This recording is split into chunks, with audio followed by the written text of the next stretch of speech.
Friends, இந்த வீடியோவில் நல்லா காரசாரமாக டேஸ்டியாக குண்டூர் சிக்கன் எப்படி செய்யுதுன்னு பார்க்கலாம். இதுக்கு முன்னால் இந்தமாரி வீடியோ வேணுன்னா என்னோட வீடியோ சப்ஸ்கிரைப் பண்ணி ஃபாலோ பண்ணுங்கள். பிடிச்சிருந்தா உங்கள் ஃப்ரெண்ட்ஸ் அண்ட் ஃபேமிலிக்கு ஷேர் பண்ணுங்கள்.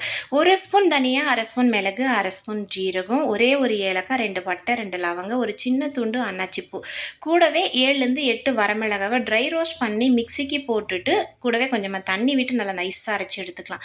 கடாயில் 2 டேபிள் ஸ்பூன் அளவுக்கு ஆயில் விட்டுருக்கேன். 5 வரமிளகாய், 7லேருந்து 8 பல்லு இடித்த பூண்டு, கட் பண்ணி வச்சுருக்க ஒரு பெரிய வெங்காயம், 1/2 டேபிள் ஸ்பூன் அளவுக்கு இஞ்சி பூண்டு பேஸ்ட்டு, கொஞ்சமாக கருவேப்பிலை போட்டு நல்லா வதக்கிக்கலாம். 1/2 கேஜி சிக்கனை கழுவி வச்சுருக்கேன், அதையும் போட்டுட்டு 1/2 டேபிள் ஸ்பூன் அளவுக்கு மஞ்சத்தூள், தேவைக்கேற்ப கல்லுப்பு, 1/2 கிளாஸ் அளவுக்கு சின்ன கிளாஸில் கொஞ்சமாக தண்ணி விட்டு மூடி போட்டுட்டு 10லேருந்து 15 நிமிஷம் சிக்கன் நல்லா வெந்து வந்துடும்.